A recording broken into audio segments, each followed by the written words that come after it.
দর্শক আমরা এবার বনশ্রুতে যেতে চাই। আমার সহকর্মী জুমাতুল বিদা সেখানকার আপডেট রাখছেন। বিদা, এর আগের খবরগুলোতে আসলে আপনি জানাচ্ছিলেন, একটি আক্ষেপ জানাচ্ছিলেন সাংবাদিকদের মুভমেন্টের ক্ষেত্রে একটু নিষেধাজ্ঞা বা বাধা প্রদান করা হচ্ছিল।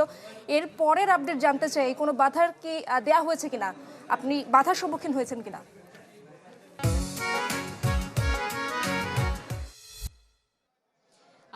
সকালের দিকে যেই সমস্যাটির সম্মুখীন হতে হয়েছে, ঢাকা ৮ আসনের যেই নির্বাচনী সরঞ্জাম বিতরণী স্থান ছিল উইলস লিটল ফ্লাওয়ার স্কুল, সেই স্কুলের দায়িত্বপ্রাপ্ত ব্যক্তিরা আসলে মূলত গণমাধ্যম কর্মীদেরকে নির্বাচনী যেই সরঞ্জামের বিতরণ পূর্ববর্তী প্রস্তুতি সেটির দৃশ্য ধারণ করা এবং প্রবেশ করতে তারা বাধা দিচ্ছিলেন। পরবর্তীতে নির্বাচন কমিশনের সাথে যোগাযোগ করে এবং কর্মকর্তা যিনি রয়েছেন রিটার্নিং কর্মকর্তা তার সাথে যোগাযোগ করে কিন্তু সেই সমস্যার সমাধান করা হয় এবং পরবর্তীতে আমরা দৃশ্য ধারণ করতে সক্ষম হই। তবে এই বাধাটি আসলে পরবর্তী অর্থাৎ আগামী দিনে কতটুকু প্রভাব ফেলবে ওই আসন কেন্দ্রিক অন্যান্য স্থানে, সেটি কিন্তু চিন্তার বিষয়। এর পরবর্তীতে আমরা ঢাকা ৯ আসনে গিয়েছিলাম। ঢাকা ৯ আসনে কোনো ধরনের বাধার সম্মুখীন হতে হয়নি। আমরা খুব স্বাচ্ছন্দ্যে গণমাধ্যম কর্মীরা যারা প্রিজাইডিং অফিসার এসেছেন সরঞ্জাম সংগ্রহ করতে, তাদের সাথে কথা বলতে পেরেছে এবং একই সাথে যারা দায়িত্বপ্রাপ্ত রয়েছিলেন সেই স্থানের তাদের সাথেও কথা বলতে পেরেছে। ডেন্টিস্টের পরামর্শ নাও নতুন কোলগেট অ্যাক্টিভ সল্ট।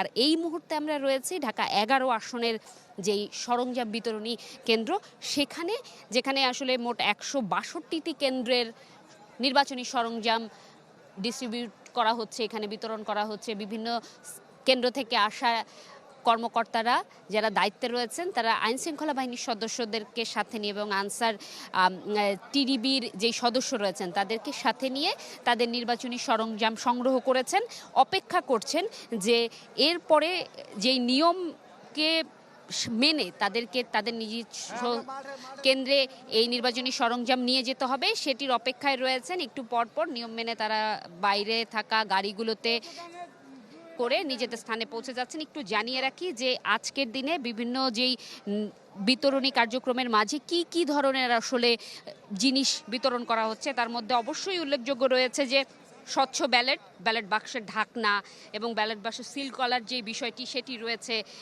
তারপরে অমোচনীয় যে কালি সেটি, রাবারের সিল মোহর, ব্যালট পেপারে চিহ্ন করার যেই মার্কিং সিল সেটি রয়েছে, এমনকি পেন্সিল থেকে শুরু করে যেই সুই সুতা এবং স্ট্যাপলার সব কিছুই কিন্তু দেওয়া হয়েছে। ব্যালট পেপার দেওয়া হয়েছে, 2 ধরনের ব্যালট পেপার রয়েছে, যার কারণে এখানে থাকা প্রিজাইডিং অফিসাররাও কিন্তু সেটি বুঝে নেওয়ার চেষ্টা করছেন এবং বলা চলে যে এক ভিন্ন আবহ এবং উৎসবের রঙও বলা চলে। কারো কারো চোখে মুখে এক ভালো লাগার ছাপও দেখা যাচ্ছে। অনেক ধন্যবাদ আপনাকে বিদা। দেখতে পাচ্ছি সহকর্মী সাদ্দিন শফিক রয়েছেন, যুক্ত আছেন। সিলেটে সম্ভবত নির্বাচনী সরঞ্জাম হ্যান্ড ওভার হচ্ছে, সেই তথ্যগুলোই জানার চেষ্টা করব। সাদ, জানাবেন কি আপডেট রয়েছে আপনার কাছে?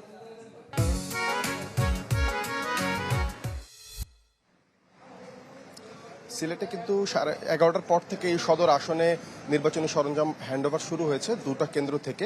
আমি এই মুহূর্তে একটি ভোট কেন্দ্রে চলে এসেছি, যে আপনি জানেন যে এই সদর আসনে 215টি কেন্দ্র আছে এবং এই 215টি কেন্দ্র কিন্তু সিলেট শহর এবং এর আশপাশের মধ্যেই।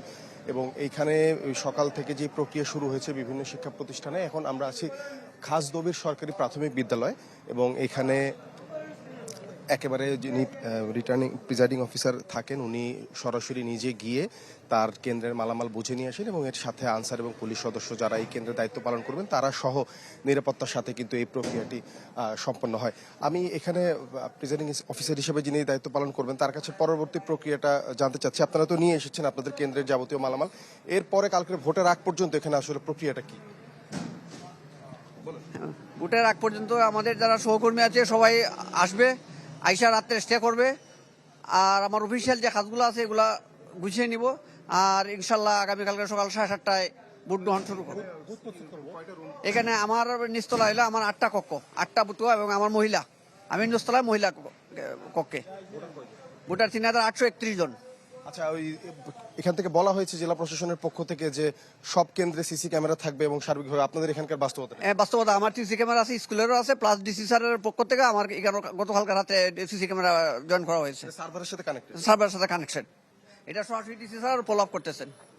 মোটামুটি আজকে কয়েক ঘন্টা ধরে এই প্রক্রিয়াটি চলবে। যেসব কেন্দ্র আছে 215টি কেন্দ্রের বিভিন্ন জায়গায় কিন্তু এই মালামালগুলো পৌঁছাচ্ছে এবং পরবর্তীতে যেসব কক্ষে ভোট গ্রহণ চলবে সেসব কক্ষে এগুলো রাখা হবে এবং এর পরবর্তীতে আজকে সারা রাত যারা দায়িত্বপ্রাপ্ত কর্মকর্তারা থাকবেন তারা কিন্তু কেন্দ্রে থাকবেন আগামীকাল ভোট শেষ হওয়ার আগ পর্যন্ত।